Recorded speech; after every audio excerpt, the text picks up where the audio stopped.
She gets the job, but she also gets arrested. This single mom takes great pride in caring for her 2 kids. So when Laura Browder was arrested for child abandonment at a food court, she felt horrible. What were you thinking? Laura says she just moved to Houston and had lined up an interview for a job. Unfortunately, she says she didn't have time to arrange childcare for 6-year-old Leilani and 2-year-old Jeremiah. Her interview was at the Memorial City Mall, so she decided to leave her kids at the food court while she says she walked 30 feet to the job interview taking place at a Starbucks. What I was thinking was, this is for my children. You know, not that we're family and they love this place and they love what we do. No national interest in continuing to import lesser skilled and unskilled workers to compete in the most vulnerable parts of our labor force. Many American workers do not have adequate job prospects. We should make their task easier to find employment, not harder. David Shaw and his Stanford Cardinal. These corners have done such a great job. Ugo Amadi, remember, came in for the injured Tyree Robinson. He's a true freshman. He's done an excellent job. Aaron Springs on the other side, number 1. Lockdown coverage so far. Rector has been the best receiver for Hogan today. He lines up in the slot at the top of your screen. 3rd and 10. Here's Hogan. Looking, Hogan. Incomplete.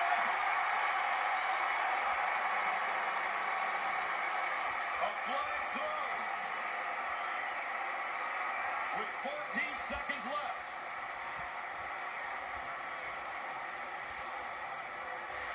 Pass interference. Defense number 14. 15-yard penalty. Automatic first down. Wow, I don't know about this. They've let things like that go all game long. Kachus brought that one in, but was out of bounds. Wow, what an amazing catch. But now, this brings up a totally different situation. 14 seconds. The ball's going to have to start going into the end zone on every one of these snaps. Getting tackled short of the goal line, you're going to risk this game ending. Remember, Taplata.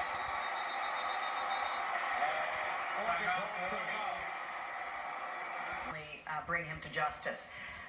It was an excruciating experience. I couldn't talk to anybody about it. In fact, after it happened, the president called my husband. He called all the former presidents, and he said to Bill, well, I assume Hillary's told you about this. And Bill said, no, she hasn't. There was nobody to talk to, and it really did give me an insight into the very difficult problems presidents face. Governor O'Malley, what crisis proves that you're tested?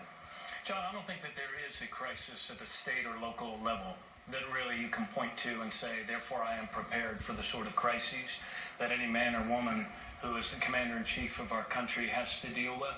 But I can tell you this. I can tell you that as a mayor and as a governor, I learned certain disciplines which I believe are directly applicable to that very, very powerful and most important of all jobs in the United States, president, whose first and primary duty is to protect the people of our country. You learn that threats always change. You learn to create a security cabinet. You learn to create feedback mechanisms. You learn to constantly evaluate and understand the nature of the threats that you are being faced with. I have been tried under many different emergencies, and I can tell you that in each of those emergencies, whether they were inflicted by drug gangs, whether they were natural emergencies, I knew how to lead and I knew how to govern because I know how to manage people in a crisis and be very clear about the goal of protecting human life. Senator Sanders, what experience would you draw on in a crisis? John, I had the honor of being chairman of the U.S. Senate Committee on Veterans Affairs for 2 years, and in that capacity, I met with just an extraordinary group of people from World War II, from Korea, Vietnam, all of the wars. People came back from Iraq and Afghanistan without legs. Always put the ball on the left hash. You get to choose where to put the ball. That's exactly what they're going to do. They're going to choose the left center. If it were up to me, I would spread Hogan out to the right side, slip a tight end from the right side of the formation back to the left corner of the end zone, a tight end throwback. Do or die for Stanford. Their national championship hopes on the line. With this play, can their senior quarterback lead them? McCaffrey in motion. Hogan underneath.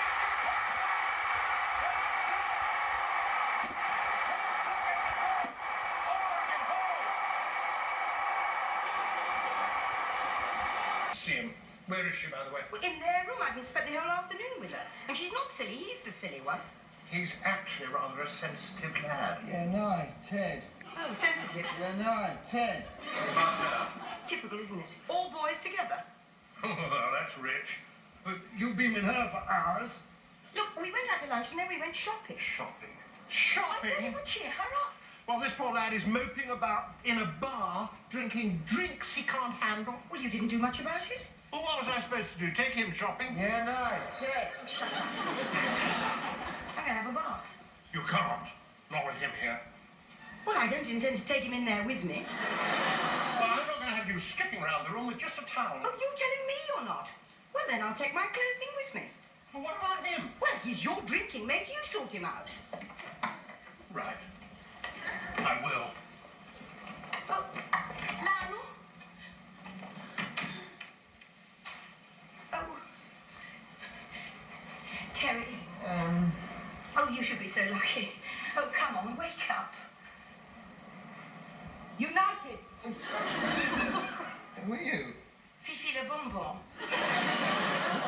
I'm Jean, I'm Lionel's friend. Good old Lionel. Oh, yes, good old Lionel. Monsieur, non, non, non, I want to borrow it. Je vous dis que vous n'avez pas le droit de... Oui, oui, oui. What on earth are you doing? What is it? Possible. Everything that she can do to lift up the people of this country, starting with our children and moving forward. I've spent my entire life since I started as a young lawyer for the Children's Defense Fund, trying to figure out how we can even the odds for so many people in America, this great country of ours, who are behind, who don't have a chance. And that's what I will do as your president. I will work my heart out. I need your help. All of you in Iowa, I need you to caucus for me. Please go to HillaryClinton.com and be part of making this country what we know it can and should be.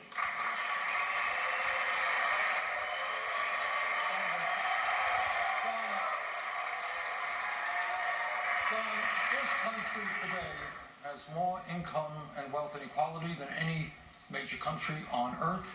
We have a corrupt campaign finance system dominated by super PACs. We're the only major country on earth that doesn't guarantee health care to all people. We have the highest rate of childhood poverty.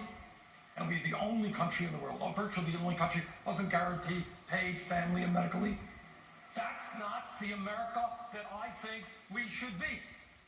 But in order to bring about the changes that we need a political revolution. Millions of people are going to have to stand up, turn off the TV, get involved in the political process, part of the political revolution. Thank you.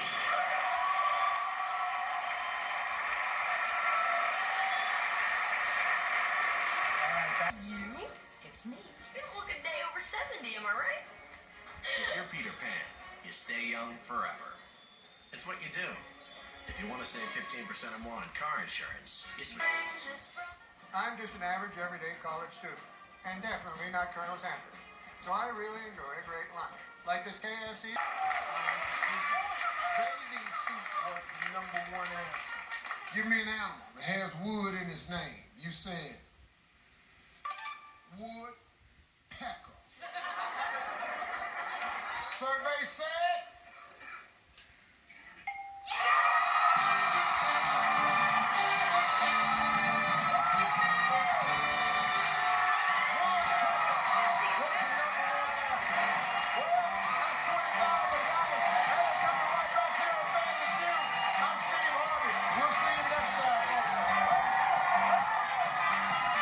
Room Store Floors, huge store-wide floor. Guilty on all counts. Hannaford? We were just stunned. It wasn't the right verdict. The law didn't support that verdict. Defense investigator Rich Robertson didn't think so either. The biggest shock to me was that they came back unanimous, and came back unanimous fairly quickly. It was disappointing, and still is. How did Steve take it? Devastated. Steve's innocent. And Steve wants to continue to fight and prove his innocence. That's what his mission is now. But is he innocent? Investigator Mike Sachet. I believe in my heart and soul that Steve DeMocker killed Carol Kennedy. He thinks often, he said, about the daughters, about the impact on them.